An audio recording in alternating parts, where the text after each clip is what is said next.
வணக்கம் பிரதர். இப்போ உங்களோட கமெண்ட் நான் இப்போ தான் பார்த்தேன். இப்போ உங்களோட கேள்வி கொஞ்சம் ஒரு பொதுவான ஒரு கேள்வி, ஒரு விழிப்புணர்வான கேள்வி. ஸோ இப்போ எல்லாருக்குமே ஒரு கேள்வி இருந்துக்கிட்டே இருக்கும். இப்போ நாங்கள் ராசியை பார்க்கவா, லக்கணத்தை பார்க்கவா, எதை ஃபாலோ பண்ணணும், எதை பார்க்கணும், எது எங்களுக்கு ஒர்க் ஆகும் அப்படின்ற ஒரு கேள்வி இப்போ வர்றதுக்கு காரணம், இப்போ எல்லாருமே லக்கணம்னு பேச ஆரம்பிச்சிருப்போம். இப்போ லக்கணத்தை பற்றி பார்க்கணும் அப்படின்றது காரணம் என்ன அப்படின்னா, இப்போ பாருங்கள், இந்த கட்டம் தெரியுது பார்த்தீங்களா? இந்த கட்டத்தில் இன்றைக்குள்ள கிரக நிலைகள் தான் எழுதியிருக்கிறேன். இது இன்றைக்குள்ள கிரக நிலைகள். இப்போ நீங்கள் இந்த வீடியோ எப்போ பார்த்தாலும் இது இன்றைக்குள்ள கிரக நிலைகள், கோச்சார அமைப்பு. இந்த கோச்சார அமைப்பு இப்போ நீங்கள் எந்த ராசியாகனா இருக்கலாம். இந்த மேசம் முதல் மீனம் வரைக்கும் இந்த 12 ராசிகளில் நீங்கள் எந்த ராசியாகனா இருக்கலாம். இந்த ராசியில் பிறந்திருந்தீங்கன்னா நீங்கள் இன்றைக்கி உள்ள அமைப்பை நீங்கள் பார்க்குற மாதிரி இருக்கும். அதான் கோச்சார அமைப்பு.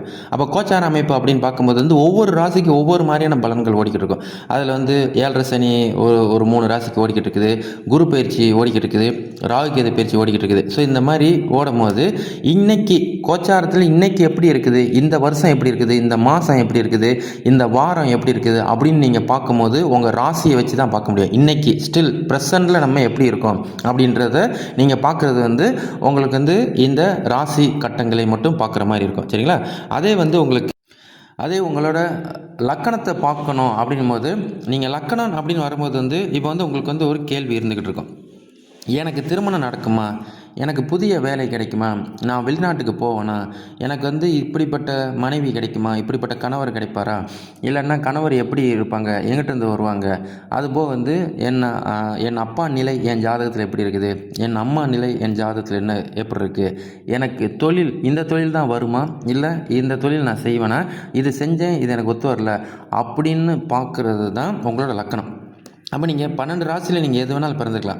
அப்போ லக்கணம் எக்ஸாம்லேருந்து நீங்கள் தனுசு லக்கணமாக இருக்கிறீங்க அப்படின்னா, இந்த தனுசு லக்கணத்துக்கு இந்த கிரக அமர்வுகள்லாம் எப்படி இருக்குது நீங்கள் பிறக்கும் போது. இப்போ எக்ஸாம்பிள் நீங்கள் 1990 பிறந்திருக்கீங்க அப்படின்னா, அப்போ 1990 இந்த கிரக நிலைகள் இப்படி இருக்காது. அப்போ 1990 கிரக நிலைகள் டோட்டலாகவே வேறு மாதிரி இருக்கும். அந்த காலகட்டத்தில் நீங்கள் தனுசு லக்கணமாக இருக்கிறீங்க. அப்போ தனுசு லக்கணத்துக்கு இந்த பலன்கள் எப்படி இருக்குது, லக்கணம் பாவம் எப்படி இருக்குது, லக்கணத்துக்கு 2ஆம் பாவம் எப்படி இருக்குது, லக்கணத்துக்கு 3ஆம் பாவம் எப்படி இருக்குது, லக்கணத்துக்கு 8ஆம் பாவம் எப்படி இருக்குது அப்படின்றத பொறுத்து உங்களோட லக்கணத்துக்கு இப்போ என்ன தசா புத்திகள் ஓடுது, அந்த தசா புத்தி உங்களுக்கு ஒத்துழைக்குதா இல்லையா அப்படின்றத பார்க்குறது தான் உங்களோட லக்கண பலன்கள். அப்போ லக்கண பலன்கள் நம்ம வரும்போது நமக்கு நம்ம ஜனன ஜாதத்தில் அது பாஸ்ட்டில் போயிடும். பாஸ்ட்னா அதான் என்னோட பாஸ்ட்டை பற்றி சொல்லுங்க போது அப்போ தான் லக்கணத்தை பார்த்து என்னென்ன தசாவில் நீங்கள் கடந்து வந்திருக்கிறீங்க. ஸோ இப்போ காமனாகவே சின்ன வயசுலேருந்து 16 வயசு வரைக்கும் படிக்கிற ஏஜில் நம்ம இருந்திருக்கோம் அப்படின்னா, ஸோ அந்த படிக்கிற காலகட்டங்களில் என்ன தசாக்கள் ஓடி இருக்குதுன்றதை அதை பொறுத்து, உங்களோட லக்கணத்துக்கு குரு எப்படி இருக்கிறாருன்றதை பொறுத்து, ஸோ படிப்பு ஸ்தானம் எப்படி இருக்குன்றதை பொறுத்து நம்ம பலன்கள் சொல்கிறது தான் லக்கணம்.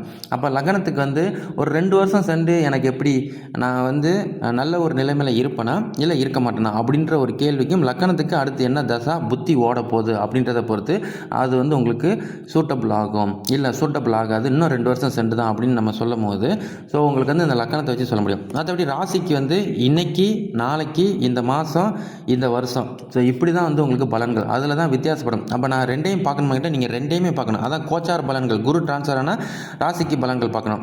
ஸோ லக்கணத்துக்கு பலன்கள் இப்போ என்ன ஓடுது, இப்போ ஒரு புதுசாக ஒரு பிஸ்னஸ் பண்ண போகிறீங்க அப்படின்னா நீங்கள் லக்கணத்தை பர்சனல் சார்ட் பார்க்க மாதிரி இருக்கும். நான் திருமணம் பண்ண போகிறேன் அப்படின்னா நீங்கள் இப்போ லக்கணத்தை பர்சனல் சார்ட் பண்ணுற மாதிரி இருக்கும். நான் கூட்டு தொழில் பண்ணலான்னு நினைக்கிறேன் அப்படின்னா கூட அப்போயும் நீங்கள் லக்கணத்தை பர்சனல் சார்ட்டாக பார்க்குற மாதிரி இருக்கும். இப்படி உங்களுக்கு பலன்கள் மாறி மாதிரி இருக்கும். மற்றபடி உங்களுக்கு டெய்லி நம்ம ஜாதகங்கள் பார்க்குறது அதான் நம்ம டெய்லி காலண்டர் எப்படி கிளிக்கிறோம், திதி கர்ணம் எப்படி இருக்குது, ஸோ நட்சத்திரம் எப்படி இருக்குது, ஸோ பஞ்சமம் எப்படி இருக்குது அப்படின்றத பொறுத்து நம்ம பலன்கள் சொல்கிறது பார்க்குறது. அதன் அடிப்படையில் இப்போ காமனாக நீங்கள் ராசியையும் ஃபாலோ பண்ணணும், லக்கணத்தையும் ஃபாலோ பண்ணணும். லக்கணம் உங்களோட பர்சனல் சார்ட், அது யாருக்குமே தெரியாது, அது உங்களுக்கு மட்டும் தெரியும். உங்களோட பர்சனல் சார்ட்டை பொறுத்து தான் இருக்குது, வெளியே யாரும் பப்ளிசிட் பண்ண மாட்டாங்க. அதே ராசினா காமனாக இங்கே உள்ளவங்க, இங்கே மலேசியாவில் இருக்கிறவங்க அமெரிக்காவில் இருக்கிறவங்களுக்கு கூட ராசியை வச்சு பலன் சொல்லலாம், அமெரிக்காவில் இருக்கிறவங்க மலேசியாவில் உள்ளவங்களுக்கு பலன் சொல்லலாம். ஸோ இப்படி ராசினாலே யார் வேணாலும் டப்புன்னு அடிச்சு விட்ருவாங்க. ஆனால் லக்கணம் என்பது லக்கணத்துக்கு தான் இங்கே பெரிய பெரிய ஜோதிட மகான்களாகவே இருந்தால் கூட, பெரிய ஜோதிட சாஸ்திரம் தெரிந்தவங்களாக இருந்தால் கூட மறுபடியும் உங்கள் ஜாதகத்தை பார்க்கும்போது 0ல் இருந்து ஆரம்பிப்பாங்க. மறுபடியும் அவங்களுக்கு வந்து டாஸ்க்கு. ஸோ அப்போ அதனால தான் பர்சனல் சார்ட்டை பார்க்கும்போது பர்சனல் சார்ட்டில் அவங்க ஜாதகத்தில் அமைப்பு எப்படி இருக்குங்க வித்தியாசமாக இருக்கும். புதுசாக ஒரு ஜாதகம் பார்க்கும்போது மறுபடியும் வித்தியாசமாக இருக்கும். நம்ம எக்ஸ்பீரியன்ஸாக இருந்தால் கூட மறுபடியும் கோஷத்துலேருந்து ஆரம்பிக்கணும்.